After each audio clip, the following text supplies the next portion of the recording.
بسم اللہ الرحمن الرحیم۔ سورہ یاسین کے فضائل۔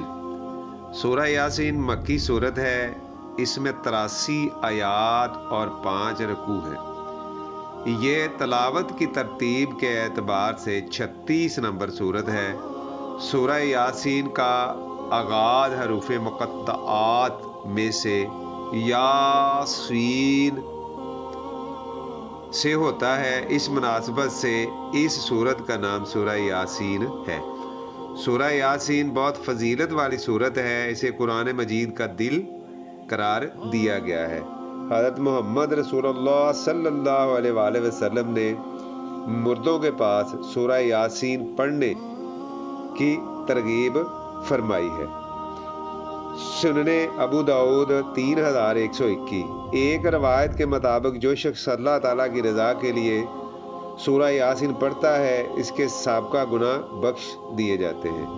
ایک اور روایت کے مطابق ہر چیز کا ایک دل ہوتا ہے اور قرآن مجید کا دل سورہ یاسین ہے۔ جس نے سورہ یاسین ایک بار پڑھی، اللہ تعالیٰ اسے 10 قرآن مجید پڑھنے کا اجر عطا فرمائے گا۔ جامع ترمذی 2887۔ سورہ یاسین میں ایمان کا بیان ہے، اس وجہ سے اسے مرنے والوں کے پاس پڑھنے کی تعلیم دی گئی ہے تاکہ ان کے سامنے ایمان کا بیان تازہ ہو جائے اور ان کا خاتمہ ایمان پر ہو سکے۔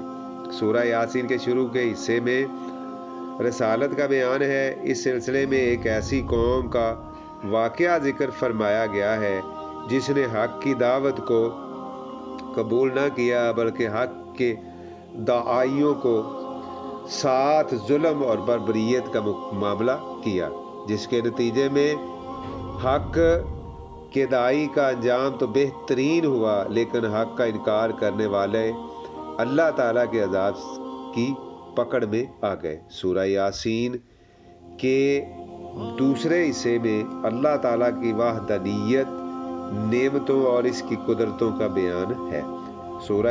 سورج، چاند، ستاروں اور کائنات کے اس شاندار نظام کو اللہ تعالیٰ کی قدرت کا مظہر قرار دیا گیا ہے۔ سورہ یاسین کے آخری حصے میں قیامت کے حالات، نافرمانوں اور فرما برداروں کے انجام اور قیامت کے واقعہ ہونے پر دلائل دیے گئے ہیں۔ اللہ ہمیں عمل کرنے کی توفیق دے، آمین۔ السلام علیکم۔